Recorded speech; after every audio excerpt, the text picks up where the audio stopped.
LSU Shreveport hands LSU Alexandria a parting gift in their final regular season game. And the Masters hangs on to get the number 1 seed in the GSAC.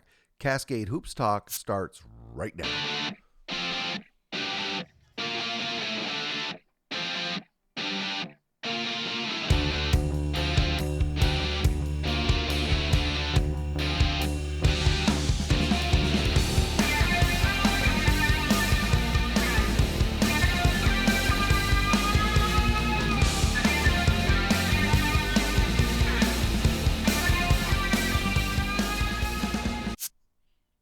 Well, here we go. We're going to start right here in the Mid-South. Freed Hardeman tonight fell to Cumberland's 86-75. We'll go through the details of that game when we get to Cumberland's. But Freed Hardeman now is 22-5, and they're going to wrap up the season hosting Georgetown on Saturday. Speaking of Georgetown, they beat Bethel tonight 71-65. The Tigers, they go to 25-2. And as we said, they'll be at Freed Hardeman on Saturday. And then Cumberland's, we mentioned they beat Freed Hardeman tonight, 86-75. Matthew Cromer, 17 points, 8 rebounds. Anthony Johnson, 36 points, 3 rebounds. I said it the other day, but these two guys for the Cumberlands, you talk about going to get different gear for the end of the season and playoffs. I tell you what, these two have found it. University of Cumberland's now is 20-7, and they'll be at Bethel on Saturday. Here's the games. So let's look at the standings real quick. So Georgetown and Cumberland's are tied going into Saturday. Anyway, Georgetown has to play Freed Hardeman. Cumberland's has to play Bethel. I guess we'll just see what happens come Saturday. LSU Alexandria, as I kind of alluded to, they fell to LSU Shreveport at Shreveport tonight. For Shreveport to Jai Hill, he had 27 points, 5 rebounds. Trey Boston, 18 points, 7 rebounds. So Alexandria, they go to 25-2, and that's it. They're headed to the playoffs. They're done with regular season. Let's look at the rest of the Red River Conference. A little bit of a surprise. Houston Tillotson knocked off Texas A&M Tuxarkana. That was definitely an upset. Everything else, according to Hoyle, as you can see there. So these are starting to really firm up. As you know, LSU Alexandria has already won this conference. There's only a little bit of drama who's going to get that number 4 position. But right here, Houston Tillotson and Jarvis Christian. Look who plays on Saturday. Okay, one team goes home. One team's going to play playoff basketball. You think that'll be a physical, exciting game? I think so. Speaking of physical and exciting, let's go over to the GSAC. They had some great games tonight. The Masters, they defeated Hope International there at the Masters, 75-66. They really controlled this game wire to wire. Caleb Lowry, 32 points, 9 rebounds. Quincy Phillips, 15 points, 6 rebounds. The Masters goes to 24-4, and as I said, according to my GSAC sources, they are the number 1 seed in the going into the GSAC tournament. Arizona Christian, they also won tonight at Benedictine, 100-60. S.A. Onakpomo, 18 points, 3 rebounds, and Janai Dunkley, he had 20 points, 8 rebounds. So Arizona Christian also finishes at 24-4. And of course, Hope fell to the Masters. So they end the regular season at 22-6.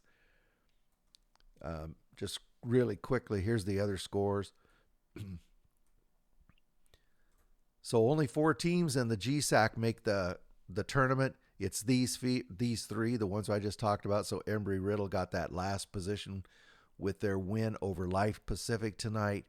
That was 76-72.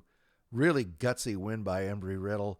Life kind of had them down, and then Embry-Riddle with about, 6 minutes to go or something, they went on a run. Of course, Life made a run back at the end, but Embry-Riddle hung on the road. I thought they showed a lot of grit. It was actually a pretty good basketball game. So these 4 teams are going to play a semifinal for the conference championship tournament championship, but the Masters has the number 1 seed. So it's Masters, Arizona Christian, Hope, and Embry-Riddle. Montana Tech tonight, they defeated Montana Western 80-61. They're going to host Providence on Saturday. That's a big game. I'll show you in a second. Hayden Deacons, 25 points, 11 rebounds. Keely Bake, 17 points, 5 rebounds. Bet the coach is glad to have him back. Let's look at the rest of the conference. Not a very big conference. Providence beat Montana Northern, and Carroll beat Rocky Mountain.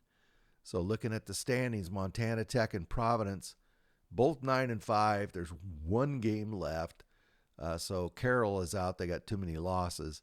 So Saturday, Providence plays Montana Tech in Butte. You got to give Montana Tech the edge there, playing there in Butte. Tough place to win, but that is going to be a big game. Going into the Southern States, Dalton State, they needed this win tonight. They just pounded Point. They came out ready to go, 106-59.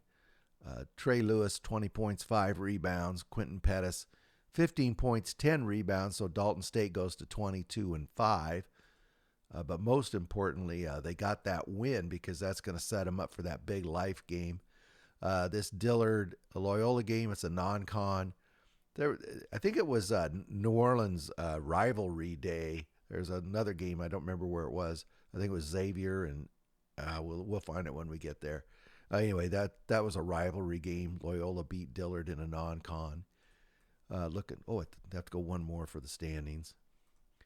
So the way this conference works, there's a regular season champion. They have East and West, but there's going to be one regular season champion. It is the team with the least losses. That's the way they explain it. The team with the least losses. So that means it's either going to be Dalton State or Life. There's 1 game left, as you can see. They got 17 in. Oh, look who plays on Saturday. Life has to go to Dalton State. Yeah, that'll be a pretty good game. The rest of them are kind of frosting. I mean, this is the cake right here. William Woods tonight, they defeated Missouri Baptist 81-67. Francis Akwusu, he had 19 points, 8 rebounds. Henry Shannon, he had 18 points, 9 rebounds. They go to 24-2, and they're going to be at Mission on Saturday. And then Central Baptist, they won as well. They hosted Columbia. They beat them 97-76. Jonas Carlisle, 16 points, 8 rebounds. Wade Williams, 23 points, 9 rebounds. Central Baptist, that was their last regular season game, and they end up at 24-4. So let's look at just scroll through the rest of the games real quick. Okay, so this conference is top 8 make it. Crowley's and Hannibal LaGrange are kind of tied for that 4th position. I don't know what's going to happen here. So Central Baptist is done. William Woods has to play on Saturday. Let's show you Saturday. So these guys, Hannibal LaGrange and Crowley's Ridge, this is just like that other conference I showed you. Whoever wins this game is going to get home court in the first round.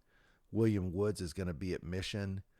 They have to win that to get a tie with Central Baptist, and then they pull out that big book of tiebreakers and go from there. But this game here, this is winner take all. Whoever wins this gets that 4 position, this game on Saturday. Are you taking notes? Langston won again tonight. They beat Texas Wesleyan 74-56. Bryce Monroe, 17 points, 2 rebounds. Amor Lotto, 16 points, 6 rebounds. They're 20-7. And Langston is going to host Science and Arts on Saturday. Only one other game in the conference. Central Christian defeated Science and Arts. Central Christian has been tough at home this year. So let's take a quick look at the standings in the Sooner. Nelson has the inside track. Everybody else is 16-60. You can see this. You can see this for yourself. It's still really tight. I don't know who has the tiebreakers here. But look who plays on Saturday. So John Brown and Nelson, right? John Brown plays Nelson. Mid-America Christian is playing Panhandle. Panhandle is trying to hang on for dear life for that final playoff position. And Mid-America Christian is trying to break into that top 4 like we always talk about. And then Langston as well, they want to stay in that top 4. They do not want to go on the road in that first round. So those are going to be big games. And here's the rest of the games in the conference. And the Appalachian Conference, CIU won. Excuse me. And Johnson beat Bryan. That was a good win for Johnson. These guys play a semifinal to form the other two to play these. I don't know. I'm stumbling around. I think it's pretty well decided. I guess CIU could still catch Pikeville because they play on Saturday. We'll have to see. But they would just end up tied. Again, they would have to go to the tiebreaker. Union's going to play Johnson. Union is, as you can see, fighting for the final playoff spot. And then Reinhardt at Columbia. Let's jump over to the River States. Only one game. Brescia beat Indiana Southeast. I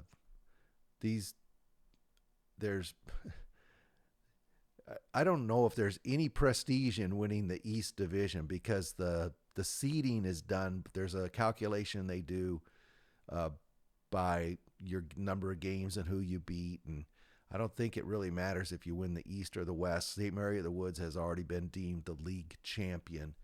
But some games that are momentum games going into the playoffs, Kokomo is going to play St. Mary of the Woods. They would love to knock them off. IU East is going to play Rio Grande. Both those teams want to go in with a win. And Shawnee State's going to play Alice Lloyd. Those happen on Saturday. In the Kansas Conference, couple games. Oklahoma Wesleyan won and St. Mary beat Ottawa. Oklahoma Wesleyan is still clinging to the lead there in that conference. One more game to go, as well as, Friends has. What do they have? They have one more game as well. And then Sterling and Bethany, again, battling for that last playoff spot. So what games are we going to be watching on Saturday? Well, Sterling, fighting for that last playoff spot, has to go to Evangel. That's tough duty. Bethany has to go to Friends. So Friends is at home. That's a plus for them. But Oklahoma Wesleyan is also at home. So we'll have to see what happens on Saturday and who wins these games and who's got the tiebreakers. In the HBCU, there was 3 games. Actually, only one league game. Stillman beat Fisk. So I talked to you about, what was it, Dillard and Loyola. The other one here is Xavier at Suno.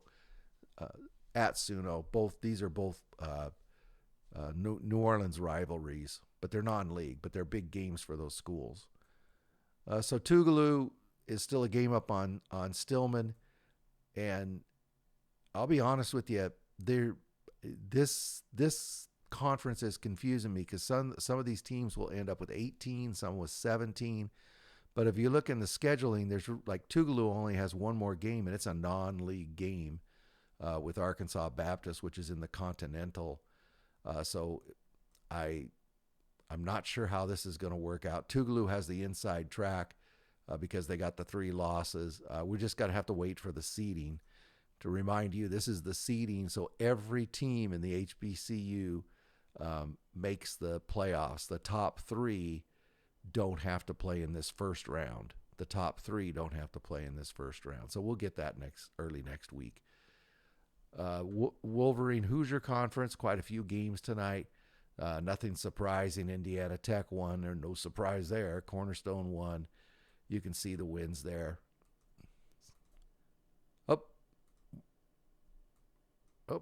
Hang on. Okay, let's try this again. There we go. Now we have standings. So in the WAC, Indiana Tech has won the conference, and Rochester and Northwestern Ohio are kind of battling for that 6th spot. Here we go again. Defiance and Michigan Dearborn fighting for that final playoff position. Look who plays on Saturday. This is an out-and-out survival game. I mean, you're either cleaning your locker out or you're preparing to play playoff basketball. Here's the games on Saturday. And that's it for tonight. We'll be back with you on Monday.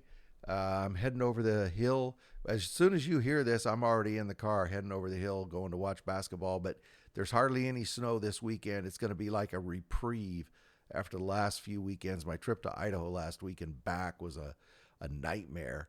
But I'm going to go down and watch Multnomah. They play at Oregon Tech. Multnomah is down to their last 2 conference games, regular season games in the history of the college. They're dropping basketball. They're getting rid of their undergraduate. They've been doing a great job. It's a great story. Teo Jem, who's the coach there, and I'll be hopefully bringing you a lot of material from that game tomorrow night. In the meantime, get out and watch your own favorite team. And it's not going to break you because NAIA basketball is the best entertainment value in America. Supporting our podcast. Please like and subscribe. Get out to your local NAIA school because NAIA basketball is the best entertainment value in America.